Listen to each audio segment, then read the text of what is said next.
Très heureux de vous retrouver sur Medi 1. Bienvenue dans l'invité de la rédaction. À leur indépendance, dans les années 1960, plusieurs pays africains ont hérité de dettes issues de la colonisation et se sont également endettés auprès de la communauté internationale pour bâtir leurs nouveaux États, plus de 60 ans après. Quelle est la dynamique de la dette et son impact sur le développement de l'Afrique? Bossin Atien Servet est avec nous. Bienvenue sur notre plateau. Merci bien, monsieur. Vous êtes économiste et avec vous, nous allons essayer de comprendre ce qu'est la dette, la dynamique de la dette en Afrique. Alors, première question, la dette pour un État, qu'est-ce que cela représente? Alors, d'abord, il faut dire que la dette est à première vue, c'est une bonne chose pour un État parce que la dette, c'est le fait de contracter des fonds auprès des institutions internationales ou bien auprès d'un pays frère. Donc, c'est même une opportunité que de contracter des fonds pour nous aider au développement. Effectivement, c'est une opportunité. Quand on contracte la dette, effectivement, pour investir dans des secteurs clés comme l'éducation et la santé, comme l'a fait certains pays d'Afrique subsaharienne, c'est la bienvenue. Mais ce qui est aberrant, c'est lorsque la dette atteint un niveau extrême, parce qu'on est endetté jusqu'à devenir surendetté. Ouais. Et quand il y a des critères pour être endetté, il y a des critères pour être surendetté, il y a des niveaux d'endettement, il y a des niveaux de surendettement. Voilà. La question du taux d'intérêt pour le remboursement. Parfois, on a l'impression que ce qu'on a emprunté est moins élevé finalement que ce qu'on va pouvoir...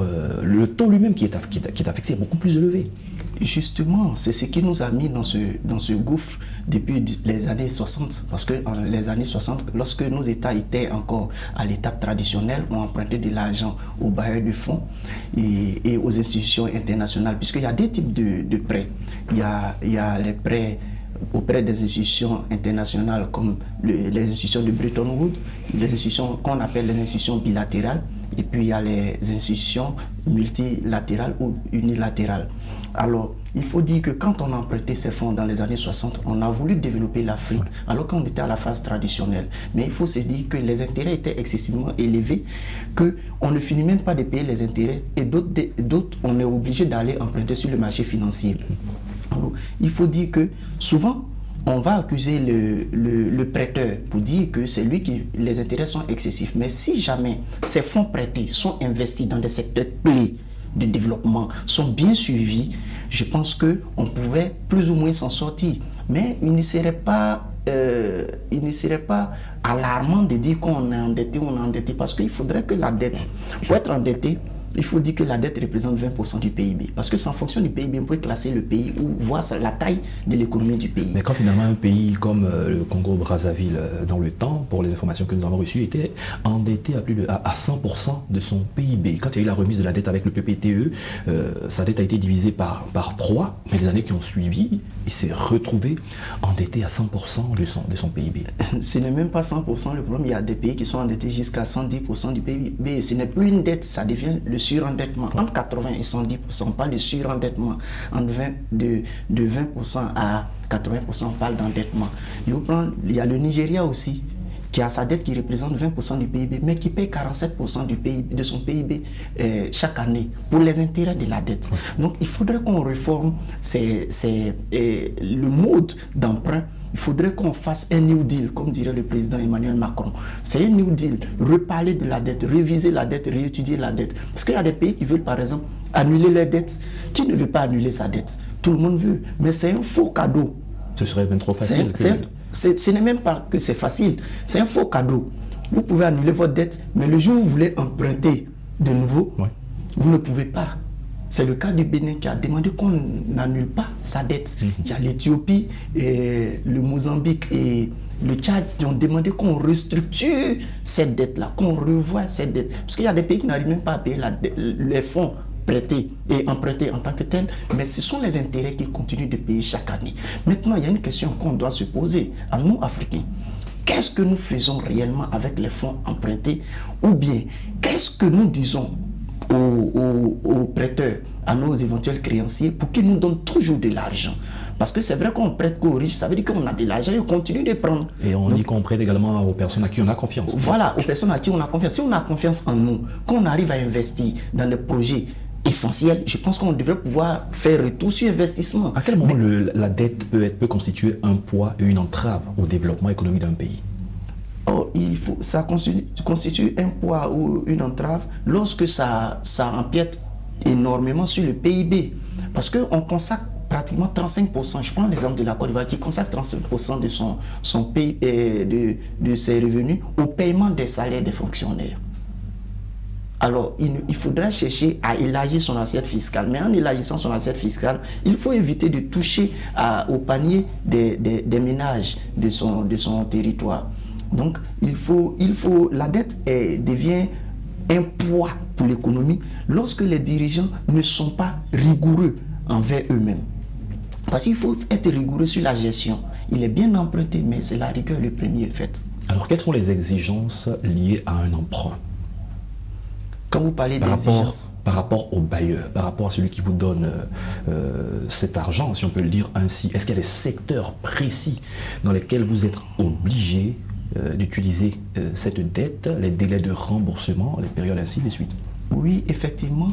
Quand vous empruntez auprès du Club de Paris ou du Club de Londres ou bien auprès des institutions financières, ce sont des prêts ciblés. On n'emprunte pas pour dire non, je viens construire peut-être une usine d'automobile dans mon pays. Non. Puisque eux-mêmes, ils produisent des automobiles. C'est de la concurrence déloyale, plus ou moins. Je ne peux pas donner. Imaginez-vous, monsieur Eouman Thomas, je vous donne de l'argent. Moi, je produis peut-être du pain. Je vous donne de l'argent pour construire une boulangerie à côté de chez moi. C'est clair que vous ne viendrez plus chez moi. Jamais. Mais je vous dis, comme tu veux te développer, il faut investir dans l'éducation. Alors que, comme l'éducation en Côte d'Ivoire est le secteur qui représente un gros budget pour l'État, quand vous investissez dans l'éducation, il n'y a pas de retour sur investissement. Vous attendez le retour peut-être en 20 ans. Voilà. Or, en attendant en 20 ans, qu'est-ce que je fais? On ne dit pas que c'est en 20 ans vous allez commencer à payer le prêt.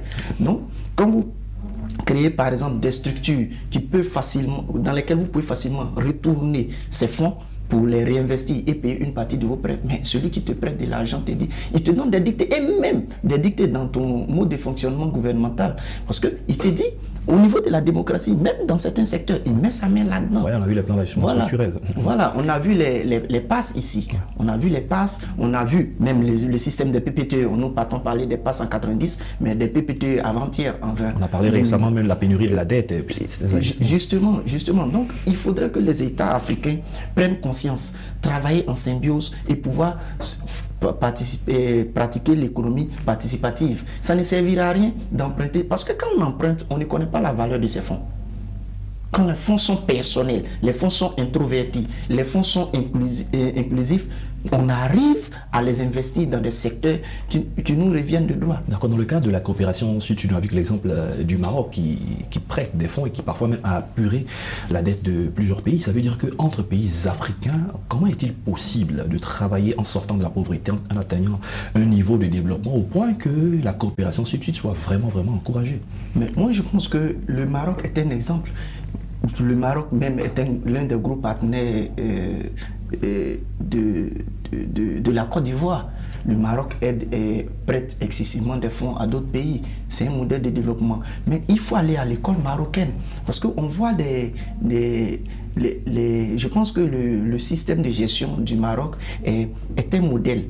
C'est un modèle qu'on voit, le système éducatif que je connais plus ou moins, le système agricole, il faut aller à ces écoles. Le niveau de performance, le niveau de développement des technologies, il faut aller à ces écoles. Parce qu'il y a des limites. Il y a des limites dans tout ce que nous faisons. C'est vrai, on peut se faire former à Abidjan, mais il faut sortir, aller à Casa, à Rabat, pour mieux apprendre. Quand on voit le système éducatif marocain, il est purement et simplement professionnel. Ce n'est pas un système de théorie. C'est vrai, un bon théoricien est un bon praticien. La preuve, quand ils sont venus, là, le Maroc a investi ici au niveau de l'éducation. Ils sont que dans le professionnel. Parce que c'est le professionnel qui fait développer un pays. Il faut réviser le système éducatif de nos pays d'Afrique subsaharienne et travailler en symbiose avec ces pays qui sont les plus avancés par rapport à nous. Pour moi, le Maroc, c'est un pays émergent, quand bien même on n'a pas les bons critères des pays émergents. Très bien. Alors, nous sommes déjà à la fin de cette émission. Bossin Hassan Gervais, merci d'être passé sur notre plateau. Vous êtes économiste avec vous. On a passé en revue les réalités liées à la dette en Afrique pour en tirer vraiment les conséquences par rapport à sa dynamique. Merci d'être passé sur notre plateau. C'est moi qui vous remercie et surtout que nos autorités prennent des exemples des pays qui sont des modèles pour que demain nous soyons plus heureux et éviter de se surendetter, de s'endetter. Très bien. C'est la fin de cette émission. Merci à tous de l'avoir suivi. Bonne suite de nos programmes sur Medi 1.